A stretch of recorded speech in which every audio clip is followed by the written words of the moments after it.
Sir ఇప్పుడు జగన్మోహన్ రెడ్డి గారు వచ్చిన తర్వాత అడ్మినిస్ట్రేషన్ లో పెను మార్పులు తీసుకొచ్చారు. There is a paradigm shift real గా.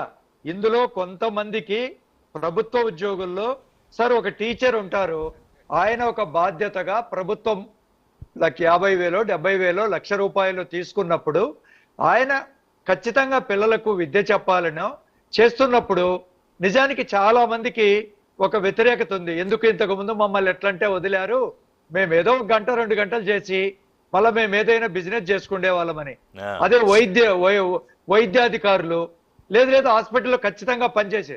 సో అడ్మినిస్ట్రేషన్ లో మనం అందరం కూడా, మేము అధికారం ఇచ్చినటువంటి పొలిటీషియన్స్ కానీ ఉన్నటువంటి ప్రభుత్వ ఉద్యోగులు కానీ ప్రజలకు జవాబుదారీతనం ఉండాలి అనేటువంటి నమ్మి ఒక పరిపాలనలో ఒక గొప్ప మార్పులు తీసుకొచ్చినటువంటి విషయంలో దాన్ని మీరు అపీల్ చేసి ఆ 10 ఓట్ల కోసం మీరు మాట్లాడడం అనేది అంటే మనం ఏ డైరెక్షన్ లో పోతున్నామని.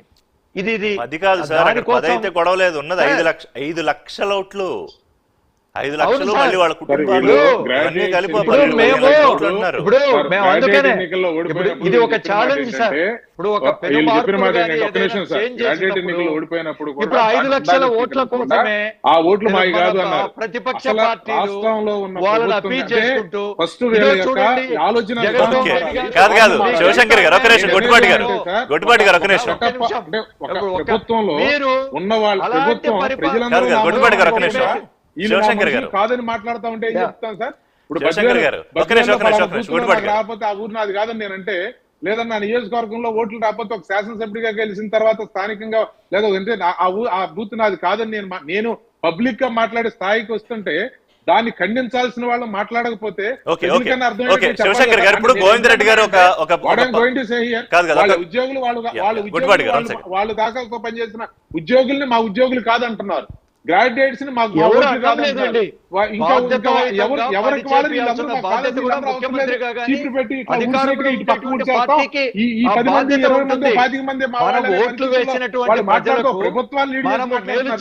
ఇదేదో మనం మొటార్ లీడ్ చేయట్లా, ప్రభుత్వాలు లీడ్ చేస్తున్నాం. మనం గుర్తుపెట్టుకోవాల్సింది ఒక ప్రభుత్వాన్ని నడిపాం. ప్రభుత్వం అంటే ప్రజలందరిది, ముఖ్యమంత్రి అంటే ముఖ్యమంత్రిగా ఉన్నాయన ఇప్పటికీ కూడా జగన్మోహన్ రెడ్డి గారు ఆంధ్రప్రదేశ్ ముఖ్యమంత్రి అంటారు కానీ ఈ మనుషులకే ముఖ్యమంత్రి అనలేదు. ఈ మీతో పనిచేసిన మీతో కలిసి దగ్గరగా ఉన్న ఉద్యోగులే మా ఎందుకు కాకుండా పోయారంటే మా విధానాల వల్ల చెప్తున్నారంటే మా విధానాల వల్ల 54-55% ఎందుకు వచ్చే గొప్ప అనుకుంటాము అంటే 45 మంది మన కోట్ల అందరూ మన వల్ల లైక్ చేయరు. ప్రజాస్వామ్యంలో మీరు ఎంత పెద్ద నాయకులైనా 100కు 100 ఓట్లు ఒకరికే పడతాయా సార్? ఇప్పుడు గత లోక్సభ ఎన్నికల్లో 39% మంది బీజేపీకి మోడీ గారికి ఓటేశారు. మీరు అన్నట్టు ఎవరైతే అత్యధికంగా ఒకళ్ళు ఎన్నుకుంటారో వాళ్ళే ప్రభుత్వాలు ఏర్పాటు చేస్తారు. పక్కన పెట్టేస్తే ఇక్కడ శివశంకర్ గారు ఒక పాసింగ్ కామెంట్ చేశారు గోవింద్ రెడ్డి గారు ఇందాక. ఓకే ప్రతిపక్షాలు గొట్టిపాటి గారు ప్లీజ్ మీరు మాట్లాడారు. నేనేమంటున్నానంటే ఫర్ ఎగ్జాంపుల్ ఒక మోడీ అంటే ఫర్ ఎగ్జాంపుల్ భారతీయ జనతా పార్టీకి ఆంధ్రప్రదేశ్ లో అంటే ఇప్పుడు ఎన్డీఏ కూటమి పక్కన లేదా తమిళనాడు అంటే ఆ రాష్ట్రం మాది కాదులే, ఆ రాష్ట్రాన్ని మా సంబంధం లేదు అన్నట్టు మాట్లాడతారు. అంటే ఓట్లు సీట్లు రానంత మాత్రాన పదాలను ప్రయోగించేటప్పుడన్నా మాట్లాడేటప్పుడన్నా శివశంకర్ గారు ఇందాక ఒక పాసింగ్ కామెంట్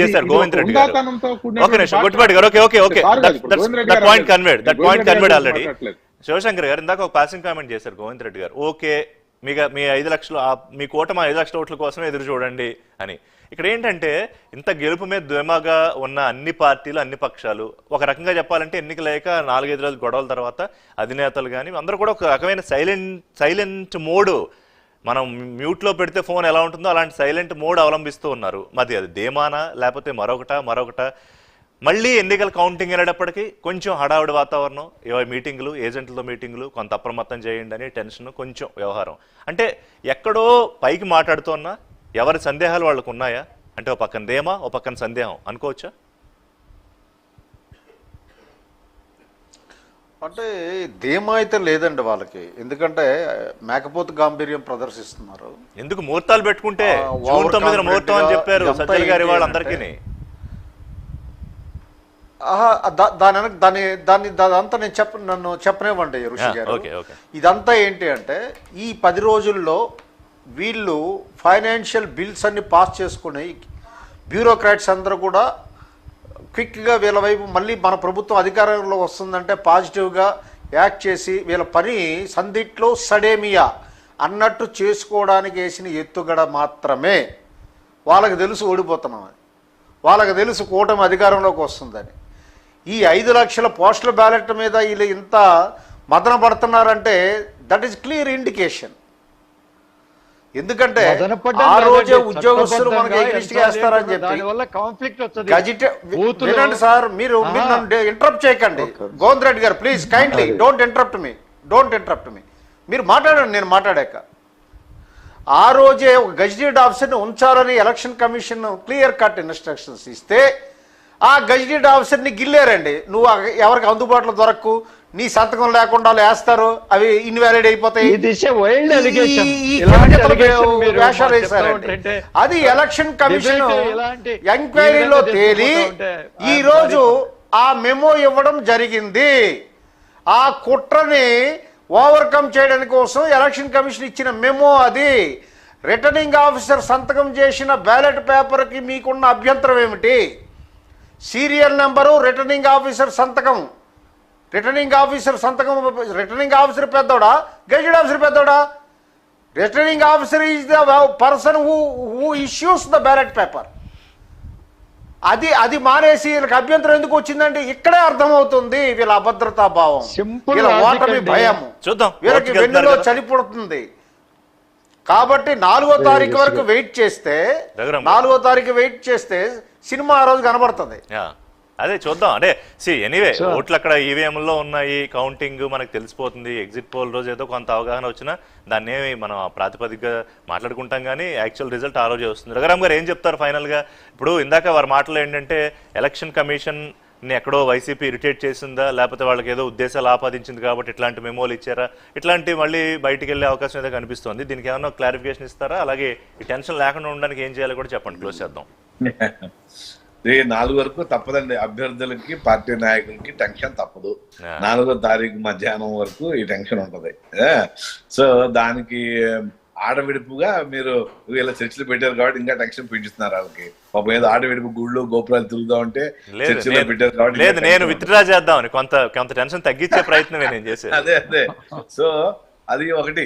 ఎన్నికల కమిషన్ రాష్ట్ర ఇందాక చెప్పినట్టుగానే రాష్ట్ర ఎన్నికల కమిషన్ కేంద్రం ఎన్నికల కమిషన్ యొక్క విదిన్ ద లైన్స్ లోనే పనిచేస్తుంది, కానీ స్వతహాగా సొంతంగా పనిచేయదు, ఎవరి కోసం పనిచేయదు.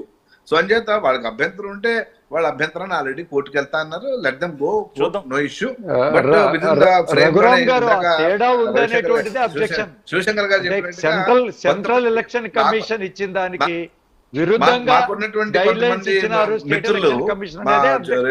మిత్రులు టీచర్లుగా ఉన్నవాళ్ళు ఓటేయడానికి బ్యాలెట్ ఓటుకి వెళ్తే ఎంత ఇబ్బంది పడ్డారో. మార్నింగ్ ఎక్కడ పనిచేసే చోటుకి వెళ్తే విజయవాడ నుంచి అక్కడ లేదు 20 కిలోమీటర్లు వాళ్ళు పనిచేసే ప్లేస్, అక్కడికి వెళ్తే లేదు మీరు మీ ఓటు విజయవాడ వేసుకుని విజయవాడ పోనని చెప్పారు.